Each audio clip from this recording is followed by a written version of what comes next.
यो एमसीसी नेपालको राष्ट्रिय हितका निम्ति बनेको बनाइदिएको भन्ने कुरा जुजु गरिरहेका छन्। तिनीहरूले 100% झुट बोलेर नेपाली जनतालाई बेवकुफ बनाउन खोजिरहेका छन् भन्ने मात्रै।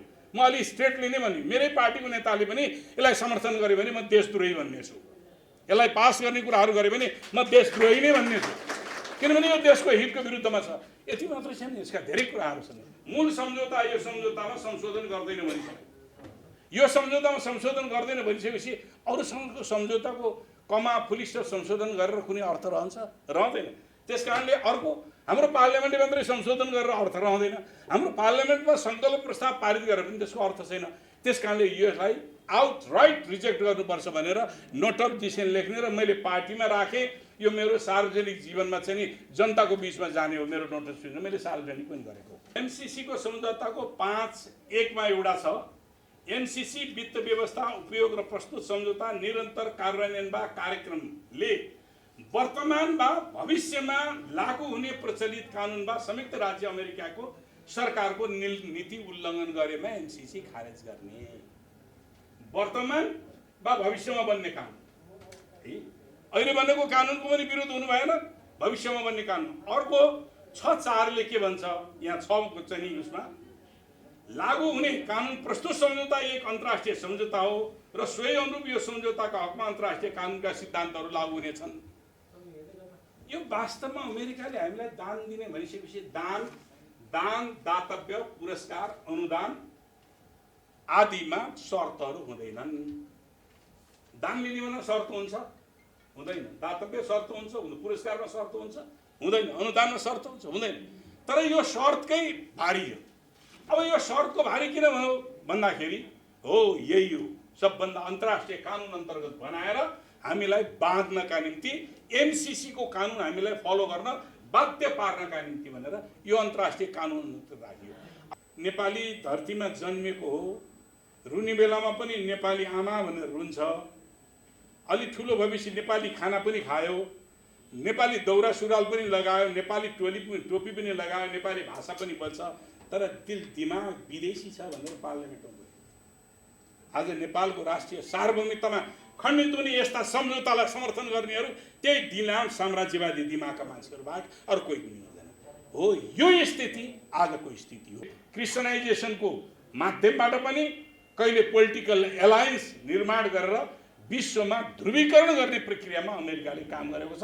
सन् 2001 मा ट्विन टावरको घटना पछाडि एमसीसी को अवधारणा 2002 मा मेक्सिको अन्तर्राष्ट्रिय स्तरको ब्याङ्कर्सहरूको बैठकमा जर्ज डब्ल्यू बुश जुनियरले यो अवधारणा अगाडि राखे। त्यो अवधारणा राख्ने बेलामा के भएको छ भने संयुक्त राज्य युएनओले संयुक्त राष्ट्र संघले धनी देशहरूले गरिब देशहरूलाई आफ्नो बजेटको 0.7% बजेट अनुदानका निम्ति उनीहरूको इन्फ्रास्ट्रक्चर डेभलपमेन्ट गर्नको निम्ति छुट्याउनु पर्छ भनिएकोमा त्यहाँ अमेरिकाले 0.3% छुट्याउने कमिटमेन्ट गरेको छ। त्यो कमिटमेन्टको साथसाथै यो थ्रेसहोल्ड राखेर मात्र दिने कुराहरू गरिरहेको छ। अहिले हामीसँग उत्पादन बिजुली खेलको बढी भएको छ, उत्पादन भएको छैन। अर्को गण्डकी करिडोरको बिजुलीको पोटेन्सियलिटी कति हो? गण्डकी करिडोरको यसले सर्भ गर्ने गण्डकी करिडोर, यो सम्झौतामा कति जनताले फाइदा उठाउँछन् भन्नु भन्छ। 5 वर्ष पछाडि नेपालको जनसङ्ख्या, त्यो सम्झौता कार्यान्वयन भएको 5 वर्ष पछाडि नेपालको जनसङ्ख्या 3 करोड 15 लाख पुग्नेछ भनेर इस्टिमेट गरेको छ। अनि त्यसमध्ये कतिले बेनिफिट उठाउँछन् नि भन्दाखेरि 2 करोड 30 लाखले बेनिफिट उठाउँछ। नेपालको जनसङ्ख्या 3 करोड 15 लाख अनि 2 करोड गण्डकी कोरिडोरकाले त्यो उठाउने बेलामा अनि चाहिँ 2 करोड 30 लाखले कसरी बेनिफिट उठाउँछ? महाकालीसम्मको जनता, पूर्वको जनता। यसरी डेटा इल्युजन गरेर नेपाली जनतालाई भ्रम दिने कामहरू पनि भइरहेको छ। समाजको आवाज.com एमसीसी सम्झौताका सन्दर्भमा यो प्लेटफर्ममा मैले 4 पटक बोलिसकेँ, यो अहिले 5औं पटक हो। त्यसकारणले एमसीसीका बारेमा म पुराना कुराहरू दोहोऱ्याउँदैन। म यसभित्रका फेरि नयाँ आयामहरूका बारेमा, एमसीसी सम्बन्धी नयाँ आयामहरूका बारेमा दोहोऱ्याउन चाहन्छु। नयाँ आयामहरू के हुन् यहाँ अहिले भन्ने गरिएको छ, खुब प्रचार गरिएको छ, यो हामीले रोजेको, हामीले नै मागेको सम्झौता, हामीले नै मागेको प्रोजेक्ट हो। त्यसकारणले यो अमेरिकाले उसले ला भनेर दिएको होइन, यो हामीले मागे हो भन्नुहुन्छ। म तपाईहरुलाई अब प्रुफ दिन्छु। म अरु धेरै कुराहरू गर्ने भन्दा पनि डाक्टर साहब यो पनि हेर्नु होला, म डाक्टर साहबलाई देखाउँछु नि। यो नेपाल ग्रोथ डायग्नोस्टिक रिपोर्ट 2014 मा प्रकाशित है, म प्रुफ सहित राख्दैछु। यसको नेपाल यसको 2011 बाट अनुसन्धान यसबारेमा अध्ययन सुरु भएको छ। 2011 बाट यो 2014 मा प्रकाशित रिपोर्ट। यसका यो चाहिँ नि फाइनान्स मिनिस्ट्री, यसको लियाजो मिनिस्ट्री, फाइनान्स मिनिस्ट्रीले कोअर्डिनेट मात्रै गर्ने। यसको निम्ति छुट्याइएका एक्सपर्टहरू, विज्ञहरू को हुन् भन्दाखेरि यसको सरकारको तर्फबाट मधु मरासिनी भन्नेले समन्वय गर्नुभएको छ। यसमा टिम मेम्बरमा चिरञ्जीवी नेपाल, श्रीराम पौडेल, मिनबहादुर श्रेष्ठ, पुष्पलाल साक्य, सुरवीर पौडेल, देवराज अधिकारी, भवानी ढुङ्गाना, हेमन्त दवाडी, दिनेशराज पन्त, हरिशंकर भट्टराई यसको नेपाल सरकारले बनाएका टिमका मेम्बरहरू हुन्। यो नेपाल सरकारले अध्ययन गर्नको लागि त भन्दाखेरि नेपालको डेभलपमेन्टको हर्डल के हो, समस्या के हो, नेपालको विकासको अवरोधहरू के हुन् भन्ने कुरा अध्ययन गर्नको निम्ति भनेर यो टिम बन्यो। अब यो टिम यो कसले सञ्चालन गर्यो त अब हेर्नु, अब यही हो सबभन्दा महत्त्वपूर्ण। युनाइटेड स्टेट्स गभर्नमेन्ट, संयुक्त राज्य अमेरिकाको सरकारको लिड एजेन्सी, नेतृत्वदायी निकायका रूपमा को आउँछ? Millennium challenge corporation, MCC. यसको 8-9 जना यसका चाहिँ नि के अरे 8 जना यसका टिम मेम्बर छन्। टिम मेम्बरको नेतृत्व ब्राडले कनिङहम, अर्थशास्त्री, टोली नेता, एमसीसी। यसमा यूएसएड र एमसीसी का टोली सदस्यहरू छन्। 8 जना टोली सदस्यहरूले यो अनुसन्धान गरेका छन्। अब यसले निकालेको निष्कर्ष, यसले के निकाल्यो, निष्कर्ष निकाल्यो भन्दाखेरि नेपालको डेभलपमेन्टको हर्डल के हुन् त भन्दा यसले फाइन्डिङ गर्छ। राजनीतिक अस्थिरता, अस्थिर सरकार, नीति कार्यान्वयनमा अनिश्चितता, श्रम नियमन ऐनमा जडता, कानुनी जटिलता, खराब सडक, महँगो ढुगानी, विद्युत आपूर्ति कमजोर, पोर सप्लाई र सबैभन्दा महत्त्वपूर्ण कुरो के भने भ्रष्टाचार। यसले निकालेको फाइन्डिङ। यो फाइन्डिङमा म सहमत छु, तर यो सेलेक्सन, प्रोजेक्ट सेलेक्सन कसरी भयो त? यो फाइन्डिङ दिँदै सँगसँगै यो प्रोजेक्ट सेलेक्सन गर्नका निम्ति थ्रेसहोल्ड भनेर दिएको छ। थ्रेसहोल्ड जसलाई पार गर्नुपर्ने सङ्घार 20 वटा जति त्यसका बुँदाहरू छन् थ्रेसहोल्ड। अब त्यो थ्रेसहोल्डमा यी कुराहरू यो पुरा भएपछि मात्रै बल्ल अगाडि बढ्ने हो। अनुदान दिने अमेरिकी नीति भन्छ, अमेरिकी नीति।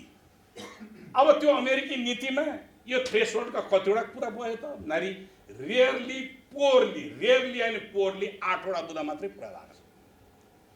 प्रिन्सिपल्ली के रहेछ त भन्दाखेरि 2/3 थ्रेसहोल्डका 2/3 पूर्वाधारहरू पुरा भएमा मात्रै बल्ल अनुदान दिने, नेगोसिएसन गर्न सकिने व्यवस्था रहेछ। उनीहरूको प्रिन्सिपल त्यो देखियो, अहिले अध्ययन गर्दै जाँदाखेरि त्यो देखियो। त्यस कारणले गर्दाखेरि यो हाम्रो भन्छ नि हामीले छनौट गरेर ल्याएको हाम्रै हो भन्ने कुरा 100% झुट हो, 100% झुट हो। यो अमेरिकाले अगाडि सारेको नीति अन्तर्गत ल्याएको एउटा स्ट्रेटेजिकली रणनीतिक रूपले अगाडि सारेको प्रोग्राम। यो अनुदान रणनीति किन, के कारणले रणनीतिक रूपले अगाडि सार्यो त? अब यहाँ छ अमेरिका र एमसीसी र इन्डो पेसिफिक, हामीलाई जानकारी छ इन्डो पेसिफिक स्ट्र्याटेजी त्यो इन्डो पेसिफिक स्ट्र्याटेजीको रिलेसन के हो, इन्डो पेसिफिक स्ट्र्याटेजी कहिले सन् 2017मा इन्डो पेसिफिक ट्रम्पको पालामा आइपिएस इन्डो पेसिफिक स्ट्र्याटेजी भनेर निर्माण भएको। योभन्दा अगाडि 1960देखि यस क्षेत्रमा अथवा समाजवाद र पुँजीवादको बीचको अन्तर्विरोधको बीचबाट आएका केही अन्तर्राष्ट्रिय संरचना बनेका छन्। एसिया पेसिफिक इकोनोमिक कोअपरेसन जस्ता संस्थाहरू, आसियान जस्ता संस्थाहरू, 1967मा निर्माण भएका आसियान जस्ता संस्थाहरू, थुप्रै यस्ता संस्थाहरू बनेका छन्। अन्तर्राष्ट्रिय रूपमा अमेरिकाको राष्ट्रिय सुरक्षा रणनीति प्रधान नबनिकन त्यति बेला के गरियो त भने अमेरिकाले विश्वव्यापी रूपमा विभिन्न ढङ्गले सहायता प्रदान गर्ने। त्यसमा उनीहरूको पहिलो प्राथमिकता के देखिन्छ त भन्दाखेरि विश्वमा आफ्नो प्रभुत्व कायम गर्न कहिलेकाहीँ क्रिस्चियनाइजेसन क्रिस्चियनाइजेसनको माध्यमबाट पनि, कहिले पोलिटिकल एलायन्स निर्माण गरेर विश्वमा ध्रुवीकरण गर्ने प्रक्रियामा अमेरिकाले काम गरेको छ। सन् 2001मा ट्विन टावरको घटना पछाडि एमसिसीको अवधारणा 2002मा मेक्सिकोको अन्तर्राष्ट्रिय स्तरको ब्याङ्कर्सहरूको बैठकमा जर्ज डब्ल्यू बुश जुनियरले यो अवधारणा अगाडि राखे। त्यो अवधारणा राख्ने बेलामा के भएको छ भने संयुक्त राष्ट्रसङ्घले धनी देशहरूले गरिब देशहरूलाई आफ्नो बजेटको 0.7% बजेट अनुदानका निम्ति उनीहरूको इन्फ्रास्ट्रक्चर डेभलपमेन्ट गर्नको निम्ति छुट्याउनु पर्छ भनिएकोमा त्यहाँ अमेरिकाले 0.3% छुट्याउने कमिटमेन्ट गरेको छ। त्यो कमिटमेन्टको साथसाथै यो थ्रेसहोल्ड राखेर मात्र दिने कुराहरू गरिरहेको छ। यो यसको सिचुएसन हो 2017मा। अनि त्यसपछि 2003को डिसेम्बरमा एमसिसी एक्ट पास भएको छ। 2003को डिसेम्बरमा एमसिसी एक्ट सिनेटले पास गर्यो। 2004को जनवरीबाट यो अपरेसन भएको छ। एमसिसीले सहायता दिन थालेको 2005बाट मडागास्कर र हन्डुरासमा पहिलो पटक उसले चाहिँ मडागास्कर र हन्डुरासमा उसले पहिलो पटक अनुदान दिएको छ। र अहिले मडागास्करको स्थिति लगभग संसारभरि अहिले 12वटा राष्ट्रहरूले अमेरिकाले दिएको यो सहायता सम्बन्धमा त्यहाँ चाहिँ धेरै प्रकारका विद्रोह भए, जनताका विरोध भए, तीहरू क्यान्सल भइसकेका छन्। मैले यहाँहरूसँग राख्न खोजिरहेको अहिलेको कुरा के हो भने 2077 साल भाद्र 26 गते हाम्रो पार्टीले, तत्कालीन नेपाल कम्युनिस्ट पार्टी नेकपाले 16 बुँदे संशोधन सहित पारित गर्ने प्रस्ताव राख्दाखेरि मैले हो नोट अफ डिसेन्ट ल्याएको। त्यो मेरो निम्ति मन्जुर छैन, किनभने यसको ओरिजिन, यसको उत्पत्ति नै बेठिक भएको कारणले संशोधनको कुनै गुन्जासै छैन। हामीले मात्रै संशोधन गरेर हुँदैन। अमेरिकाले गर्दैन भनिसक्यो, अफिसियल्ली उसले गर्दैन भनिसकेको छ। जब उसले गर्दैन भनिसकेको छ, मूल सम्झौता यो सम्झौतामा संशोधन गर्दैन भनिसक्यो। यो सम्झौतामा संशोधन गर्दैन भनिसकेपछि अरूसँगको सम्झौताको कमा फुलिस्टर संशोधन गरेर कुनै अर्थ रहन्छ? रहँदैन। त्यस कारणले अर्को हाम्रो पार्लियामेन्टले मात्रै संशोधन गरेर अर्थ रहँदैन। हाम्रो पार्लियामेन्टमा सङ्कल्प प्रस्ताव पारित गरेर पनि त्यसको अर्थ छैन।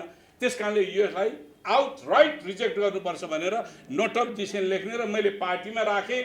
यो मेरो सार्वजनिक जीवनमा चाहिँ नि जनताको बिचमा जाने हो। मेरो नोट अफ डिसेन्ट मैले सार्वजनिक पनि गरेको।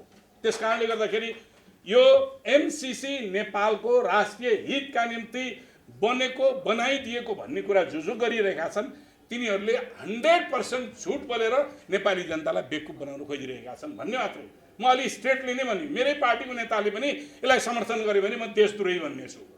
यसलाई पास गर्ने कुराहरू गर्यो भने म देशद्रोही नै भन्ने छु, किनभने यो देशको हितको विरुद्धमा छ। यति मात्रै छैन, यसका धेरै कुराहरू छन्।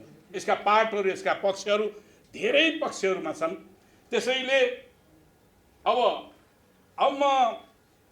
यो कस्तो कुरो छ भन्दाखेरि यो संसदबाट किन अनुमोदन गर्नु पर्यो, यहाँ प्रश्न उठ्या छ। संसदबाट अनुमोदन अरू सम्झौता भएन नि किन गर्नु पर्यो? मित्रहरू, 2003मा अमेरिकाले मिलेनियम च्यालेन्ज एक्ट बनायो। MCC millennium challenge corporation act बनायो, कानुन बनायो। 2004मा अपरेट गर्यो। त्यही मिलेनियम च्यालेन्ज एक्ट अन्तर्गत हामीसँग सम्झौता भएको छ। यो सम्झौता भइसकेपछि यो पार्लियामेन्टले इन्डोर्स गरिदियो भने के हुन्छ, यो ऐन बन्छ। यो ऐन बन्यो भने के हुन्छ, मिलेनियम च्यालेन्ज 1 लाई हामीले फलो गर्नुपर्ने हुन्छ। अमेरिकाको कानुनलाई हामीले पनि मान्नुपर्ने हुन्छ। अब यो अमेरिकाको कानुनलाई हामीले पनि मान्नु पर्नका निम्ति किन भन्दाखेरि पार्लियामेन्टले कानुन पास गरिसकेपछि त अर्कोचोटि त्यो कानुन नफेरेसम्म त त्यो जीवित हुन्छ। त्यही जीवित कानुनको भित्रबाट अमेरिकन इन्ट्रेस्टहरू यहाँ सबै प्रवेश गर्ने गरेका छन्, यही कानुनको भित्रबाट। त्यस कारणले यो कानुन बनिसके पछाडि पार्लियामेन्टले कानुन फेर्न अलिक जटिलै हुन्छ। कानुन फेर्नका निम्ति अलिक जटिलै पर्छ। किन जटिल पर्दछ, हाम्रो पोलिटिकल सिस्टममा के अरे हाम्रो चाहिँ नि मुलुकमा के देखिन्छ भने संसारमा त्यो देखिया छैन क्या। दुईटा चिजमा संसारमा कहीँ पनि विभाजन भएको देखिँदैन। एउटा डेभलपमेन्ट विकास, अर्को राष्ट्रियतामा संसारमा कहीँ पनि कुनै पनि मुलुकमा विवाद देखिँदैन। इन्डियामा हेर्न जानुहोस्, जोसुकै सरकार आओ, न काङ्ग्रेस आयो, बिजेपी आओ अथवा सिपिएमै सरकार आओस्, फरेन पोलिसीमा के पनि चेन्ज हुँदैन। हामी कहाँ सबभन्दा बढ्ता अहिले अमेरिकाको सरकार फेरियो, बाइडेनको सरकार आछ, के फरेन पोलिसीमा चेन्ज भएको छ? नथिङ, के पनि चेन्ज हुँदैन। अन्तर्राष्ट्रिय एउटै मापदण्ड हुन्छ, राष्ट्रलाई सबभन्दा माथि राख्ने उनीहरूको हरेक संसारका पनि। तर हाम्रै मुलुक हो जहाँ डेभलपमेन्टमा पनि विवाद हुन्छ, विकासमा पनि विवाद हुन्छ, राष्ट्रियतामा पनि विवाद भइरहेको हुन्छ। राष्ट्रिय सार्वभौमिकताका प्रश्नहरूमा कसैले यसलाई राष्ट्रघाती देखिरहेका छौँ, कसैले यसलाई हाम्रो देश विकास गर्ने स्वर्गको अनुपम दस्तावेजको रूपमा बुझ्ने गरेका छन्। के सत्य त्यस्तै हुन्छ? सत्य यी तथ्य एउटा हुन्छ, सत्य धेरै हुन्छ अरे के। सत्य मेरो सत्यता हो, मैले देखेको सत्यता हो। तथ्य त एउटै हुन्छ, फ्याक्ट त एउटै हुन्छ। जतिसुकै भए पनि फ्याक्ट केही पनि हुँदैन। सत्य एउटा दृष्टिकोण हो, तथ्य के हो भने युनिभर्सल चिज हो। त्यस कारणले गर्दाखेरि यो स्थिति हो। अब मैले यो कुराहरू तपाईँहरूसँग यी धेरै विषयमा चाहिँ आज राख्न चाहिन भनेर भन्दाखेरि यो विषयमा धेरै कुराहरू आइसकेका कारणले गर्दाखेरि चाहिन। अब योसँग जोडिएका अरू फेरि उहरू आउने गर्दछन्। अहिले हामीलाई के जाँच्ने गरिएको छ भने एमसिसी र आइपिएस र बिआरआई एउटै हुन् भन्ने गर्छ। बेल्ट एन्ड रोड इनिसिएटिभ चीनले अगाडि सारेको र एमसिसी अमेरिकाले सारेको। चीनले 2013 मा सार्यो, अमेरिकाले 2017 मा सार्यो। म तपाईँहरूलाई उनीहरूकै डकुमेन्ट हेरेर निकालेको निष्कर्ष म बताइदिन्छु। बिआरआई को अवधारणा, बिआरआई को अब्जेक्टिभ के रहेछ त भन्दा ग्लोबल पिस एन्ड फ्रेन्डसिप एउटा, कनेक्टिभिटी संचार सम्बन्ध दुईटा, शेयर्ड फ्युचर फर म्यानकाइन्ड मानव जातिको लागि भविष्य, साझा भविष्यको निर्माण, common development, share prosperity and cooperation, economic cooperation, cultural exchange. यसको बिआरआई का अब्जेक्टिभ मैले जति डकुमेन्ट भेटेँ त्यहाँ सेक्युरिटी सम्बन्धी एउटा शब्द पनि कहीँ परेको छैन। सुरक्षा सम्बन्धी एउटा शब्द सेन्टेन्स के शब्द पनि परेको छैन। अब यो आइपिएस को के छ, कम्ब्याटिङ टेररिस्ट थ्रेट भन्छ। अब कम्ब्याटिङ टेररिस्ट थ्रेट भन्ने बित्तिकै म यहाँहरूलाई एउटा कुरा बताइदिइहालौँ यससँग जोडेरै।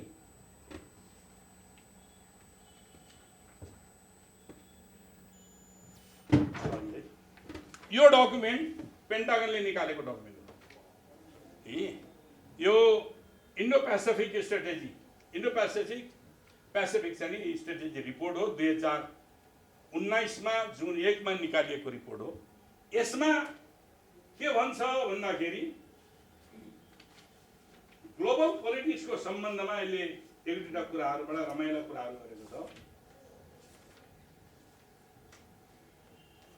People's republic China is a revisionist country, उसको अहिले सबभन्दा द्वन्द्व उसीसँग भइरहेको छ।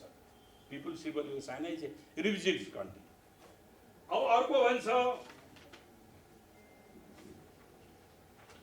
Russia is a revitalize marine actor. मैले अङ्ग्रेजीको अनुवाद त गरिदिनु पर्दैन नि, पत्रकारहरू विज्ञ हुन्छ। यो पुनरुत्थानवादी दुष्ट शक्ति भनेर चाहिँ नि गरिरहेछ है। अब अर्को ठाउँ भन्छ उत्तर कोरिया, नर्थ कोरिया। नर्थ कोरियालाई के भन्छ भने रक स्टेट, दुष्ट बदमाश राज्य भनेर चाहिँ उसले चाहिँ नि भन्ने। अब मैले यो किन उठाएँ भन्नु भन्दाखेरि यो यससँग जोडिएको। अब अमेरिकाले यो भन्छ एमसीसी को सम्झौतामा के उल्लेख छ? म त्यही कुराहरू यहाँलाई राखेर मात्रै म भन्नुहुन्छ। एमसीसी को सम्झौतामा के छ भन्नुहुन्छ भने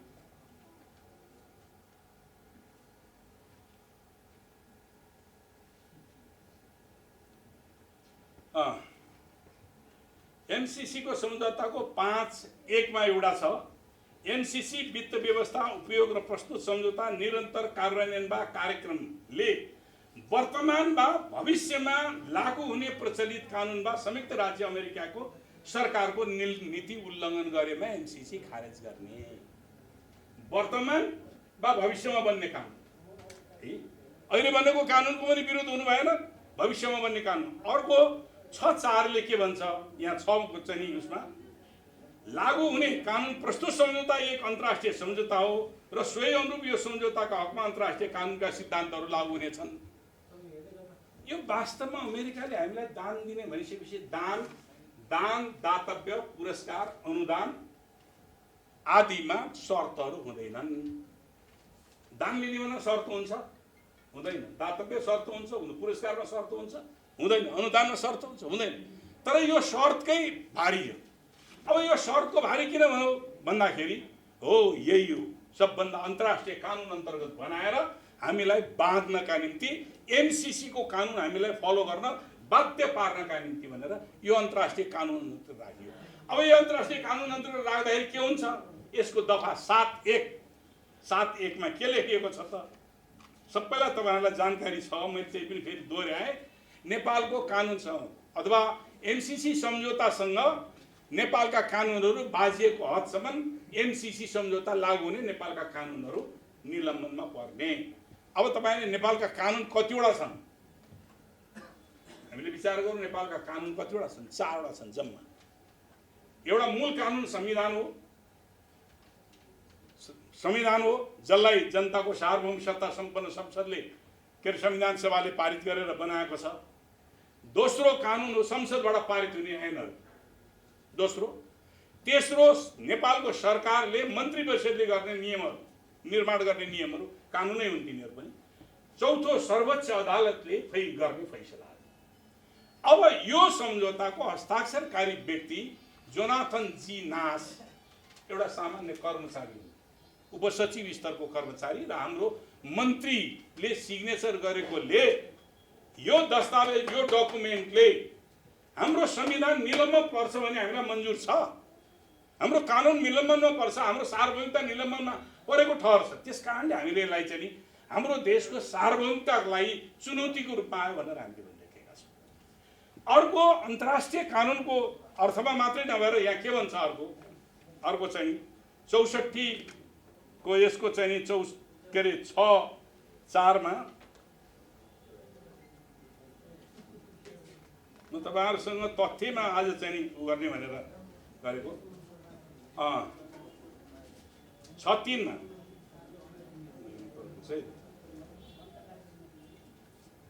अर्को यो के भन्छ? 6(3) ख मा हो, 6(2) ख मा पढ्नुहोस् है। यो 6(2) ख 6(3) कार्यक्रमका सम्बन्धमा प्रस्तुत सम्झौता र अन्य कुनै सम्झौतामा बाजिएमा परस्पर असंगत भएमा प्रस्तुत सम्झौता अमान्य, प्रस्तुत सम्झौता लागू हुने। यो डेन्जरस। यो भने कि हाम्रो देशले अरु कुनै मुलुकसँग कुनै सम्झौता गर्यो, चीनसँग गर्यो, उसँग चाहिँ कोरियासँग गर्यो, बा चाहिँ रुससँग गर्यो, बा भारतसँग गर्यो भने यदि त्यो गरेको सम्झौता अहिले हामीले गरेको सम्झौतासँग बाजियो भने त्यो सम्झौता खारेज हुन्छ। यसको यही हो।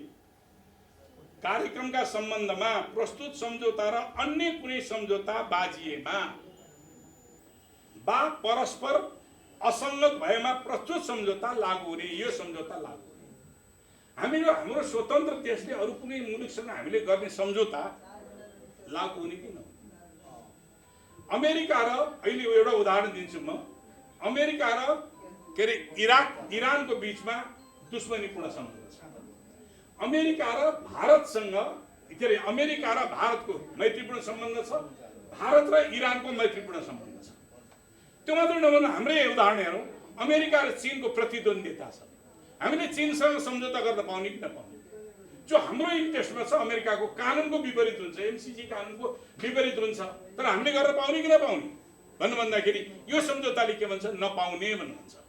यसले नपाउने हाम्रो सार्वभौमतामाथि यसले खण्डित गर्यो। मैले आज यहाँहरूसँग अलिकति बेग्लै ढङ्गले यसका केही तथ्यहरूसँग जोडिएर मात्रै मैले कुरा गर्न खोजिरहेको छु। त्यसैले हाम्रा अनि यो चाहिँ जो पुनरुत्थानवादी, दुष्ट, संशोधनवादी, बदमास राज्य भनेको छ, त्यो त उसका दुश्मन राज्यहरू भए। त्यो दुश्मन राज्यहरूसँग नेपालको त कुनै दुश्मनी छैन। नेपालको दुश्मनी नभएको राज्यसँग हामीले सम्झौता गरेर हाम्रो व्यापार, हाम्रो लगानी, विस्तार आदि चिज गर्ने किन गर्ने? जस्तो कोरिया, नर्थ कोरिया टनल टेक्नोलोजीमा सबभन्दा राम्रो मानिन्छ। टनल टेक्नोलोजीमा है नर्थ कोरियासँग हामीले टनल टेक्नोलोजीको उपयोग गर्न बारेमा हामीले चाहिँ नि सम्झौता गर्न पाउने कि नपाउने? नपाउने। अमेरिकाका कारणले हामीले हामी कहाँ बसेका व्यापारीहरूलाई नेपाल सरकारले निष्कासन गरेको छ। कोरियन व्यापारीहरूलाई निष्कासन, होटल चलाएर बसेका थिए, तिनीहरूलाई निष्कासन गरिएको छ। यो के हो भने अमेरिकाको कानुन हामीले मान्नुपर्ने बाध्यता भएन हो। यी यस्ता प्रश्नहरू छन् जुन प्रश्नहरूले सम्झौताले हाम्रो सिधै हाम्रो सबरिनिटीमाथि च्यालेन्ज गरेको छ। अब अरू कुराहरू त यहाँ धेरै कुराहरू चाहिँ दफा दफामा जाँदाखेरि अरू पनि छन्। अर्को म तपाईँहरूसँग अर्को पनि कुराहरू अगाडि सार्न चाहन्छु, जुन कुरा आजसम्म भएको छैन। यो सोफा एग्रिमेन्ट बारेमा यहाँहरूले अवश्य पनि सुन्नुभयो होला। सोफा एग्रिमेन्टको स्टेटस अफ फोर्स एग्रिमेन्ट, जुन मुलुकहरूमा एमसिसी सम्झौता भएको छ त्यो मुलुकहरूमा सोफा एग्रिमेन्टले फलो गरेको छ। अनि सोफा एग्रिमेन्टको कन्सेप्ट के हो भन्दाखेरि सुन्नुहोस्, यो it is an agreement between the host, उनीहरूको परिभाषा भयो, it is an agreement between the host country and the foreign nation stationing military forces in that country as a part of comprehensive security arrangement. यो सोफाको principal हो। अर्थात् जुन मुलुकसँग सम्झौता हुन्छ त्यहाँ गएर मिलिट्री बढ्छ, त्यसले सम्पूर्ण व्यवस्थापनको जिम्मेवारी लिन्छ। यो सोफा एग्रिमेन्ट। अर्को म यहाँहरूसँग पनि अर्को पनि कुरा गर्न चाहन्छु। अर्को पनि छ, यो हाम्रा बीचमा हाम्रोबाट ल यो नेपाल र अमेरिकाका बीचमा केही समय अगाडि, लगभग 2 वर्ष अगाडि एउटा समाचार सार्वजनिक भएको थियो। मैले त्यो कटिङ गरेर राखिराखेको छु। स्ट्रेटेजिक पार्टनरसिप एग्रिमेन्ट भनेर आएको छ। यो स्ट्रेटेजिक पार्टनरसिप एग्रिमेन्ट भनेको के हो? रणनैतिक साझेदारी। अब यो रणनैतिक साझेदारीलाई यसले पुष्टि गर्छ। यहाँ मसँग एउटा डकुमेन्ट छ, यही डकुमेन्ट हो। यसले रणनैतिक साझेदारीको के पुष्टि गर्छ भन्नुहुन्छ नि, हेर्नुहोस् तपाईँ। हामी कहाँ फसिरहेका छौँ र कहाँ फसाइँदैछ भन्ने कुराहरू हामीले विचार गरेनौँ भने मुलुकको राष्ट्रिय सार्वभौमिकता धरापमा पर्नेछ। ल अब यहाँ सुन्नुहोस्, यो यसैको रिपोर्टको पेज 36 हो। पेज 36 मा के उल्लेख गरेको छ भने आवर ग्रोइङ पार्टनरसिप भनेको अमेरिका र नेपालको आवर ग्रोइङ डिफेन्स पार्टनरसिप, हेर्नुहोस् है, our growing defence partnership can be seen the establishment of US army pacific land force talks in June 2018 our senior most military dialogue with Nepal. ल सुरेन्द्रजी भनिदिनुहोस् के हो? म चाहिँ अब जसले यो गर्यो यो सबै नपढिकन गरे भन्ने तपाईको तर्क के हैन के त नियतमा नियत हाम्रो सुरेन्द्र केसी अब हैन सुरेन्द्रलाई त मैले हैन सुरेन्द्रले मैले पत्रकार चाहिएको त्यो हो के सुन्न नपाउन्न, मैले त मजाक गरिरहेको छु। तपाईँ किन सागो यार त्यतिकै रिसाइदिनुहुन्छ? हाम्रो साथी चाहिँ रिसाउँला। ल ठीक छ। अब सुन्नुहोस् है, मैले सुरेन्द्र केसी डाक्टरले म त अहिले अङ्ग्रेजीमा गर्छु के, त्यस कारणले चाहिँ नि अङ्ग्रेजी अनुवाद हुन्छ कि भनेर एउटा स्ट्रेटेजिक पार्टनरसिप यो हामीले खोज्यौँ। यो स्ट्रेटेजिक पार्टनरसिप गरेको एग्रिमेन्ट पेपर ल्याऊ भन्दाखेरि परराष्ट्रले रक्षा पञ्चायत, रक्षाले परराष्ट्र पञ्चायत। अब त्यस्तै गरिकन अक्सा भन्ने एग्रिमेन्ट हुन्छ। अर्को acquisition and cross servicing agreement भन्छ क्या। यो एग्रिमेन्ट भएपछि लजिस्टिकहरू जुन मुलुकहरूको एलायन्स छ तिनीहरूमा लजिस्टिक ओसार पसार, लजिस्टिकमा हात हतियार समेत पर्छ, सेना पनि पर्छ, सबै चिजहरू छ। ओसार पसार गर्नका निम्ति सामरिक महत्त्वका देशहरूमा यो प्रकारको सम्झौता गर्ने गरिन्छ। यो एउटा। अब त्यस्तै गरिकन अब अमेरिकाले यो एग्रिमेन्ट गर्ने बेलामा चारवटा क्राइटेरिया बनाएर देखाएको छु मैले। चारवटा क्राइटेरिया के गर्दछ भने एमसिसीले एउटा अमेरिकाको एलायन्स भएका मुलुकहरूलाई सहायता दिने, जस्तो नाटो, अहिले आउँदाखेरि अर्को क्वाड पनि छ। क्वाड हुन त त्यो 2007 मा बनेको क्वाड्रिलेटरल चाहिँ सेक्युरिटी डायलग भन्ने छ, त्यो चाहिँ 2007 मा बनेको, निष्क्रिय थियो, अहिले सक्रिय भएको छ। अहिले सक्रिय भएर त्यो क्वाडले अस्ति भर्खर निर्णय गरेर आइपिएसका कन्ट्रीहरूलाई सक्रिय भएर चीन र रुसको विरुद्धमा लाग भनेर चाहिँ अभियान चालिरहेका छ। भारत यिनीहरू अहिले चारवटा कन्ट्री हुन्, भारत चाहिँ जापान, त्यसपछि अस्ट्रेलिया, भारत, जापान, अस्ट्रेलिया र अमेरिकाको बिचमा त्यो क्वाड भएको छ। अब यसमा के गर्छ त भन्दाखेरि यो एग्रिमेन्ट गर्ने बेलामा त्यो क्वाडले के गरिरहेको छ भन्दाखेरि आइपिएसलाई स्ट्रेन्थेन गर्ने र आइपिएसको मुख्य आधार चाहिँ के अरे मुख्य आधार सैनिक आधार बनाएको छ। अहिले मैले चारवटा क्राइटेरिया भनेको थिएँ। एउटा उसको एलिजहरू, दोस्रो के हो भन्दाखेरि स्ट्रेटेजिकल्ली अमेरिकाका निम्ति महत्त्वपूर्ण बनेका देशहरू जस्तो Egypt, Israel, Korea, Japan, Sri Lanka, Indonesia, Philippines, यी मुलुकहरू उसको सामरिक महत्त्वका मुलुकहरू छन्। यिनीहरूसँग उसले चाहिँ नि यो अनुदान दिने गरेको छ।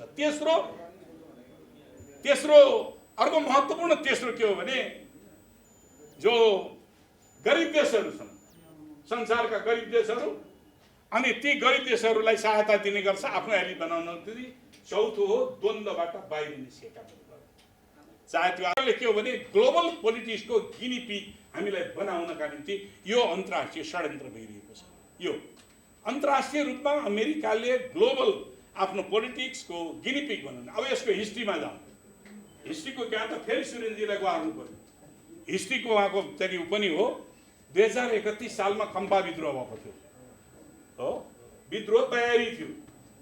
31 सालमा चीनले त्यो खम्पा विद्रोहको मुस्ताङलाई बेस बनाएर विद्रोह गर्न थाले बेलामा चीनले के भन्यो भने तिनीहरूलाई डिसआर्म गर भन्नुभयो नेपाल सरकारलाई। राजाको पाला थियो, नेपाल सरकारले आनेकानी गर्न थालेपछि उनीहरूले के भने हामी नै प्रवेश गर्छौँ, उनीहरूलाई डिसआर्म गर्छौँ, हामी फर्किन्छौँ भनेपछि त्योलाई उलेपछि ल भइहाल्यो त भनेर नेपाल आर्मीले नै के गर्यो त भन्दाखेरि त्यसलाई चाहिँ डिसआर्म गर्यो। सायद सच्चिस शमशेर जबराको लिडरसिपमा गएको छ त्यो, र तिनीहरू कतिपय मारिए, कतिपय भागे। तिनीहरूको नेता वाङदी लामा दार्चुलामा गएर मारिएको थियो। अब यो हिस्ट्री के छ त भन्दाखेरि अर्फन्स अफ कोल्ड वार भन्ने एउटा किताब के नाउस भन्नेले निकालेका छन्। के नाउस भन्नेले उनी यहाँ त्यति बेला कार्यरत सिआइएको प्रतिनिधि रहेछन्। 1962 देखि 65-67सम्म कहिलेसम्म उनी त्यहाँ अझ पछाडिसम्म छन्। उनले एउटा चाहिँ त्यो किताबमा के अरे मुस्ताङ अपरेसन भन्ने एउटा च्याप्टर छ। मुस्ताङ अपरेसन भन्ने च्याप्टरमा कसरी सिआइएले काम गरेका थियो र त्यो विद्रोहको निम्ति पैसा कसरी जुटाएको थियो, हतियार कसरी, मिलिट्रीलाई एकोमोडेसन कसरी गरिएको थियो, के भएको थियो भन्ने कुराहरू, नेपाल सरकारले के गरेको थियो भन्ने कुराहरू लेखिएको छ। त्यस कारणले यो अहिले भन्ने गरेको छ नि, यो चाहिँ सम्झौताले अमेरिकी सेना आउँछ, अमेरिकी सेना आउनुपर्छ र। मैले एकचोटि पार्लियामेन्टमा, यही पार्लियामेन्टमा भनेको थिएँ, नेपाली धरतीमा जन्मेको हो, रुने बेलामा पनि नेपाली आमा भनेर रुन्छ, अलि ठुलो भएपछि नेपाली खाना पनि खायो, नेपाली दौरा सुरुवाल पनि लगायो, नेपाली टोपी पनि लगायो, नेपाली भाषा पनि बोल्छ, तर दिल दिमाग विदेशी छ भनेर पार्लियामेन्टमा बोल्यो। आज नेपालको राष्ट्रिय सार्वभौमिकतामा खण्डित हुने यस्ता सम्झौतालाई समर्थन गर्नेहरू त्यही दिलाम साम्राज्यवादी दिमागका मान्छेहरू बाहेक अरू कोही पनि हुँदैन हो। यो स्थिति आजको स्थिति हो। अनुदान दिएको कुरो नेपालमा यत्रो विवाद भएपछि होइन, यहाँ त नेपालमा त यो मान्दो रहन्छन् भनेर फर्किनु पर्ने नि। दर्जनौं पटक यो लिनुपर्छ भनेर दबाब किन दिन्छन्? दर्जनौं पटक, एकपटक मात्र होइन, लिनुपर्छ। एमबेसीमा मन्त्री आउँछ त्यही दबाब दिन्छ, एमएससीको चाहिँ कर्मचारीहरू त्यही दबाब दिन्छ, राजदूतले त्यही दबाब दिन्छ, एमसिसीका प्रतिनिधि आउँछन् त्यही दबाब दिन्छन्, सबैले त्यही दबाब दिन्छन्। यो किन दबाब दिनुपर्ने त? यसैबाट बुझ्न सकिन्छ कि जो अनुदान छ हामीलाई स्वीकार्य छैन भनेर जनताको तहबाट इन्टेलेक्चुअल तहबाट भइरहेको छ, यसले हामीलाई हानि नोक्सानी पुर्याइरहेको छ, यसका शर्तहरूले हाम्रो चाहिँ राष्ट्रिय सार्वभौमिकतामा आँचाउने कुरा गरिरहेको छ भन्ने कुराहरू हामीले यतिका भन्दै किन यसो गर्छ? अब दफा 12 को कुरा गर्नुहुन्छ भने कहाँ दफामा हामीले के गर्ने? उनीहरूले दिन खोजेका 2टा ट्रान्समिसन लाइन, त्यो ट्रान्समिसन लाइन लप्सेफेदीदेखि रातामाटीबाट मुङलिङबाट एउटा हाँगो भेटवडा, अर्को चाहिँ दमनीबाट पाल्पाको नुवाकोट डाँडा, बुटवलबाट बोर्डरबाट गोरखपुर 400 केबी। हाम्रो जस्टिफिकेसन हुनसक्छ यति बेला त्यो 400 केबी को एक्सपोर्ट बेस्ड ट्रान्समिसन लाइन। हाम्रो नेसनल ग्रिड पूर्व पश्चिम राजमार्गमा आधारित छ। 132 केबी को ग्रिडलाई अहिले 400 केबी बनाइदिन्छ। इन्डियासँग ट्रेडको निम्ति मुजफ्फरपुरबाट ढल्केवरसम्मको 400 केबी को ट्रान्समिसन लाइन बनिसकेको छ। अहिले हामीसँग उत्पादै बिजुली खेलको बढी भएको छ, उत्पादन भएको छैन। अर्को गण्डकी करिडोरको बिजुलीको पोटेन्सियलिटी कति हो? गण्डकी करिडोरको यसले सर्भ गर्ने गण्डकी करिडोर, यो सम्झौतामा कति जनताले फाइदा उठाउँछन् भन्नु भन्छ। 5 वर्ष पछाडि नेपालको जनसङ्ख्या, त्यो सम्झौता कार्यान्वयन भएको 5 वर्ष पछाडि नेपालको जनसङ्ख्या 3 करोड 15 लाख पुग्नेछ भनेर इस्टिमेट गरेको छ। अनि त्यसमध्ये कतिले बेनिफिट उठाउँछन् रे भन्दाखेरि 2 करोड 30 लाखले बेनिफिट उठाउँछ। नेपालको जनसङ्ख्या 3 करोड 15 लाख अनि 2 करोड गण्डकी कोरिडोरकाले त्यो उठाउने बेलामा अनि चाहिँ के अरे 2 करोड 30 लाखले कसरी बेनिफिट उठाउँछ? महाकालीसम्मको जनता, पूर्वको जनता। यसरी डेटा इल्युजन गरेर नेपाली जनतालाई भ्रम दिने कामहरू पनि भइरहेको छ। अब म दफाको कुराहरूमा म एकदम संक्षिप्तमा राखिदिन चाहन्छु। दफा 2.8 ले कर मुक्त गरिदिएको छ। कर लाग्दैन त्यो प्रोजेक्टमा, कसैले पनि कर कहीँ उठाउँदैन। 3 सहयोगले बौद्धिक सम्पत्ति एमसीसी को हुने व्यवस्था गरिदिएको छ। त्यसबाट प्राप्त गर्ने ज्ञान एमसीसी को। 3.7 ले सक्कल प्रति त्यो प्रोजेक्टका त्यो काम गरेका सक्कल प्रति सबै कागजातहरूको सक्कल प्रति एमसीसीलाई बुझाउनु पर्ने, नेपाल सरकारलाई होइन। लेखा परीक्षण त्यहाँ नेपालको अटर्नी, नेपालको चाहिँ नि उसले महालेखा परीक्षाले के अरे लेखा परीक्षण गर्न पाउँछ, तर त्यसलाई भ्यालिड हुँदैन। कसले गर्ने भन्दाखेरि अमेरिकाबाट स्वीकृत प्राप्त लेखा परीक्षकले मात्रै गरेकोलाई त्यो प्रोजेक्टले भ्यालिड गर्छ, नेपाल सरकारले गरेकोलाई भ्यालिड गर्दैन। त्यस्तै वित्तीय व्यवस्था अन्त्य गर्ने, एउटा न्यू खोजेर 30 दिनभित्र वित्तीय व्यवस्था खर्च भयो, अरबौं रुपियाँ खर्च भयो। खर्च भइसके पछाडिको अरबौं रुपियाँ के हुने भयो त भन्दाखेरि एउटा न्यू खोजिदियो, यी हामीलाई चित्त बुझेन भनेर भनिदियो, लेखिदियो, फिर्ता हुन सक्छ। हाम्रो 13 करोड डलर ती डुब्छ। त्यस्तै गरिकन 5.1 खमा दायित्व अन्त निलम्बन गर्ने। अब यो बडा गजब छ। एमसीसी को स्वविवेकले मलाई मेरो विरुद्धमा अमेरिकाको विरुद्धमा भन्ने लाग्यो होला, अनुभूति भयो। त्यो अनुभूति भएको बारेमा मुद्दा लड्ने कहीँ पनि छैन। ट्रिब्युनलको व्यवस्था छैन कहीँ पनि। यसमा कुनै गएर विवाद गरेर विवाद समाधान गर्ने कुनै न्यायिक निकायको व्यवस्था छैन। राष्ट्रिय अन्तर्राष्ट्रिय कानुनको कुनै पनि व्यवस्था छैन सम्झौतामा। अब त्यसले उसले चाह्यो भने उसले कुनै पनि बेला फिर्ता गर्ने, फिर्ता मात्रै गर्दैन, उसले आफ्नो मात्रै फिर्ता गर्ने होइन। त्यहाँ जति खर्च भएको छ त्यो रकम, त्यसको ब्याज डलरमा फिर्ता गर्नुपर्ने व्यवस्था। सम्झौता भएपछि बायलेटरल, ट्राइलेटरल, मल्टिलेटरल अब्लिगेसन हुन्छ। द्विपक्षीय, त्रिपक्षीय, बहुपक्षीय दायित्व बेहोर्नुपर्ने हुन्छ। त्यो युनिलेटरल दायित्व छ। नेपालले मात्रै दायित्व बेहोर गर्नुपर्ने, अमेरिकाले केही पनि दायित्व बेहोर गर्दैन। 5.3 क सम्झौताको वित्त विपरीत काम कारबाही भएमा ब्याज सहित मैले भनिहालेँ। अनि 5.5 मा के छ तपाईँले सुन्नु भएको छ नि, यो 5 वर्षको लागि हो होइन त? 5 वर्ष भन्ने गरेको छ नि त। यो 5 वर्ष पछाडि एमसीसी जान्छ भनेर भनिन्छ नि, यो सर्वथा गलत हो, 100% गलत हो। किनभने दफा के हुन्छ?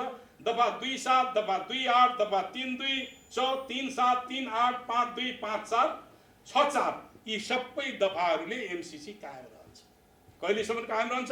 त्यो प्रोजेक्ट रहेसम्म, प्रोजेक्ट जीवित रहेसम्म एमसीसी कायम रहन्छ। त्यस्तै गरिकन दफा 6.2 ले सम्झौताको संशोधन, पार्लियामेन्टबाट इन्डोर्स गर्ने व्यवस्था। अघि मैले भने यो कानुन बनाउनका निम्ति, त्यसलाई कानुन बनाउनका निम्ति पार्लियामेन्टबाट अनुमोदन गर्ने, तर त्यसमा संशोधन गर्नु पर्यो भने संशोधन गरेर उचित पार्लियामेन्टमा ल्याउनु पर्दैन। जहाँ जे संशोधन गरिदिए पनि हुन्छ। त्यो व्यवस्था त्यही सम्झौतामा राखिएको छ। 2 खम 6.3 खमा एमसीसीसँगको सम्झौता अन्य कुनै, जसबारे मैले अघि भनिसकेँ। 6.4 मा यो सम्झौतालाई अन्तर्राष्ट्रिय सम्झौता किन भनियो?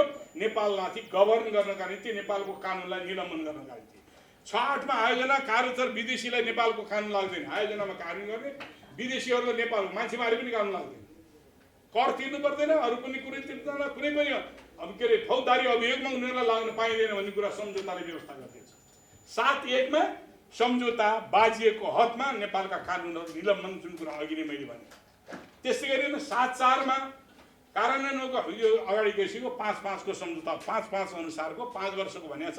5 वर्ष होइन, यो अनन्तकालसम्म हुन्छ। 8/1 आयोजनाको निम्ति अहिले जो रकम खर्च गरिएको छ, नेपालले राख्नुपर्ने 13 करोड डलर मध्येको झन्डै 11 अरब रुपियाँ खर्च भइसक्यो भनिन्छ। त्यो प्रोजेक्टको नाममा ल्यान्ड एक्विजिसन अर्थात् अधिग्रहण गर्ने काम प्रोजेक्टको नाममा हुन्छ।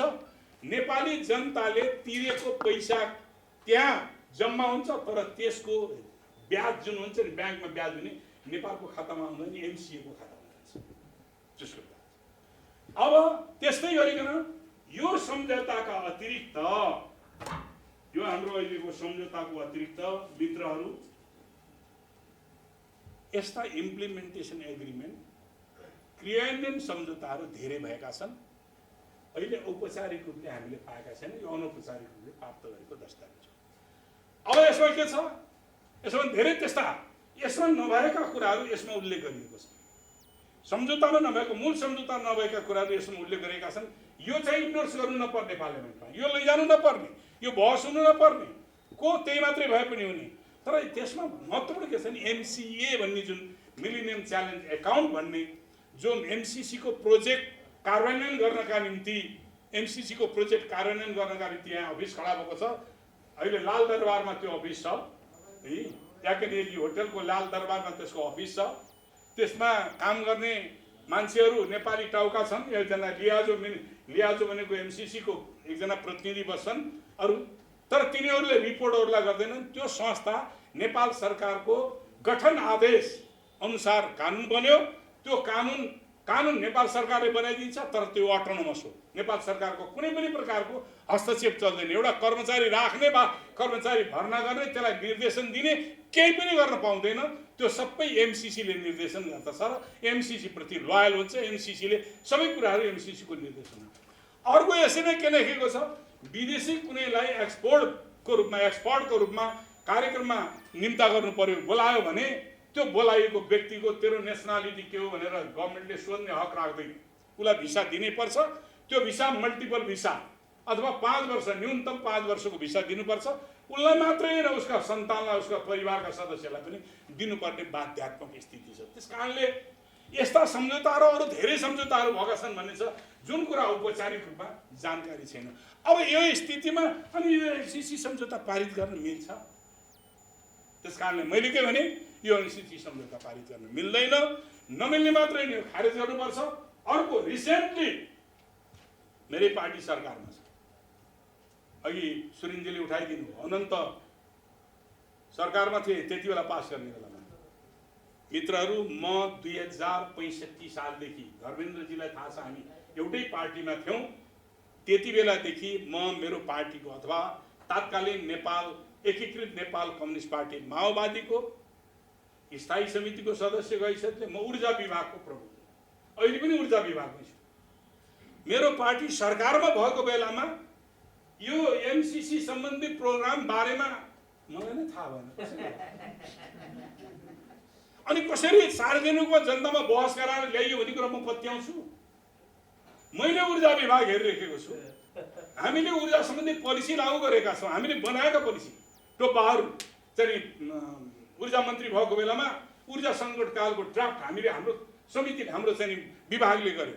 त्यसैलाई बेस बनाएर सरकारले चाहिँ सार्वजनिक गरेको। उज्यालो नेपाल निर्माण गर्ने सम्बन्धमा जसरी भएको छ त्यो हामीले बनाएको, हामीले तयार पारेको ऊ अनुसारको चाहिँ त्यो भएको छ। म अहिले धेरै कुराहरू म खोल्न चाहन्न, तर मलाई थाहा छैन। कहिले थाहा पाएँ मैले भन्दाखेरि यो एग्रिमेन्ट भएको पार्लियामेन्टमा चाहिँ दर्ता भएपछि मैले थाहा पाएँ होइन। अनि यो ट्रान्सप्यारेन्ट थियो, जनताले थाहा पाएका थिए, मेरो मन्त्रीले थाहा पाएको थियो। प्रचण्डले भन्नुभयो नि, एकदम राइट हो। प्रचण्डको मेरो टेबलमा कहिले पाएन। मन्त्रीले कहाँ छ भनेर प्राइम मिनिस्टरले खोज्दै त हिँड्दैन। उसको टेबलमा फाइनल एग्रिमेन्टको निम्ति एप्रुभलको निम्ति ल्याउनु पर्यो। विदाउट एप्रुभल के हो भने सम्झौता भएको छ, सम्झौता भइसकेपछि यतिका फ्लहरू, यतिका नकारात्मक कुराहरू छन् जुन राष्ट्रको हितका विपरीत भएको छ। त्यसैले म यहाँहरूसँग विनम्र, पत्रकार साथीहरू अघि धेरै हुनुहुन्थ्यो, अहिले थोरै बस्नुभएको छ, थोरै बस्नेहरूलाई म धन्यवाद दिन चाहन्छु। लास्टमा म एउटा कुरा के भन्छु भने, म आफूलाई सामान्य कार्यकर्ता ठान्छु। सामान्य देशभक्त एउटा नागरिक ठान्छु, त्यति मात्रै। फेरि पनि एउटा दार्शनिकले प्रवचन कार्यक्रमको आयोजना गरेछन्, हजारौँ मान्छे जम्मा भयो, आज भाषण गर्दिन भनेछन्, आज भाषण गर्दिन भनेछन्। यत्रो मान्छे जम्मा बेलामा भाषण किन गर्दिन भने, प्रवचन किन दिन्न भने भन्नुहुन्थ्यो। अर्को दिन बोलाए, अर्को दिन त्योभन्दा आधा घटे, आज पनि गर्दिन भने कस्तो बेकुफ रहेछ। तेस्रो दिन बोलाउँदाखेरि त उनको चाहिँ नि हजारौँ भएको ठाउँमा 200-300 भन्छ। ल म आज बोल्छु, आज बोल्छु भने किन भन्दाखेरि मेरो कुरा वास्तविक सुन्न चाहने यति नै रहेछ, अरू त मेरो कुराबाट मनोरञ्जन लिन पो आएका रहेछन्। त्यस कारणले तपाईँहरू जो बस्नुभएको छ तपाईँहरूलाई धेरै धेरै धन्यवाद। यसलाई मल्टिप्लाई गर्नुहोस्। यो राष्ट्रिय संवेदनशीलताको यति बेला घडी छ। अब कांग्रेस, अहिले कांग्रेसको नेतृत्व हामीले बनाएको सरकार हो। म अहिले कसैलाई ब्लेम गर्दिनँ, हाम्रा डिफरेन्सेसहरू छन्। केपी ओलीको कार्यशैली, केपी ओलीको चिन्तन, केपी ओलीले संसद र संविधान समाप्त गर्न थाले कारणले शेरबहादुर देउवाले संसद पनि बचाउने, संविधान पनि बचाउने भन्ने हुनाले मोर्चाबन्दी गरेका छौँ। त्यसकारण यो सरकारले कमन मिनिमम प्रोग्रामको एग्रिमेन्ट गरेको छ, त्योभन्दा बाहिर केही पनि गर्न सक्दैन। न्यूनतम साझा कार्यक्रम पास भएको छ, त्योभन्दा बाहिर गएर अहिले संसदमा पास गर्न सक्दैन। तर अहिले ह्याभक क्रिएट गरिएको छ, हल्ला फिजाइएको छ, जनमत इल्युजन भ्रम पार्न खोजिएको छ। साँच्चै पार्लियामेन्टबाट इन्डोर्स गर्न खोजेको भने देशको निम्ति ठुलो घात हुन्छ। मलाई लाग्दैन अहिले चाहिँ नि यो कसैले अनुमोदन गर्छ भन्ने कुरा मलाई लाग्दैन। यति भनेर म यहाँहरूसँग बिदा हुन्छु। हवस्, धन्यवाद। समाजको आवाज.com